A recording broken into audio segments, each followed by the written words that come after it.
మీరు స్వాతి నక్షత్రం తులారాశిలో మీరు జన్మించారా? ఈ 2026 పరాభవ నామ సంవత్సరం అనేది కూడా మీకు చాలా బాగా కలిసొస్తుందండి. నమస్తేనండి. నేను మీ రామకృష్ణ విహాన్ ఆస్ట్రో న్యూమరాలజీని. అందరూ ఎలా ఉన్నారు? ఈరోజు ప్రముఖ ప్రసిద్ధి పొందినటువంటి అష్టాదశ శక్తి పీఠాలలో ఉన్నటువంటి శ్రీ మంగళ గౌరి అమ్మవారి దేవస్థానంకి వచ్చానండి. ఆ పరిసర ప్రాంతాల నుండి నేను మాట్లాడుతున్నాను. 2026 ఈ పరాభవ నామ సంవత్సరంలో స్వాతి నక్షత్రం తులారాశిలో జన్మించినటువంటి వారికి చాలా మేలు జరగబోతుందండి.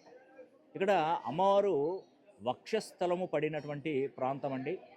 ఇక్కడ అమ్మవారు శ్రీ మంగళ గౌరిగా వెలిశారు.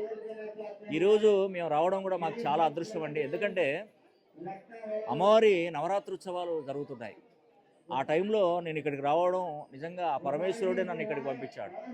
ఎందుకైనా భారతదేశంలో ఉన్నటువంటి అష్టాదశ శక్తిపీఠాలు, జ్యోతిర్లింగ క్షేత్రాలను దర్శించుకుంటే ఒక ఆరా పెరుగుతుంది, ఆరా వస్తుందండి. మన శక్తి పెరుగుతుంది. మనం ఏది తలిస్తే అది జరుగుతుంది. మనం ఎవరికి ఏ ఆశీర్వచనాలు ఇచ్చినా జరుగుతాయి. అది మాత్రం నాకు తెలుసండి. ఎందుకంటే మనం ఆదిశంకరాచార్యులు భారతదేశాన్ని 2 సార్లు చుట్టొచ్చారు.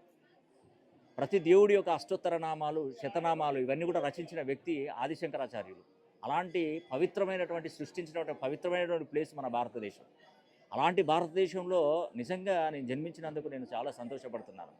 స్వాతి నక్షత్రం తులారాశిలో పుట్టినటువంటి వారికి మంచి లైఫ్ అనేది కూడా కలగబోతుందండి. దానిలో ఎటువంటి సందేశం లేదు.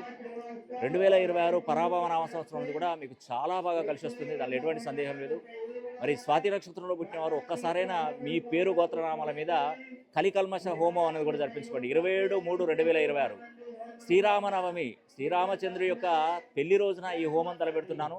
అత్యంత శక్తివంతమైనటువంటి ఒక కృష్ణమణిని మీకు అందజేస్తున్నాను. ఈ కృష్ణమణిని దేవస్థానంలో పూజించాను. మీ ఇంట్లో దేవుడి గదిలో పెట్టుకొని పూజించండి. మంచి శుభ ఫలితాలు వస్తాయి.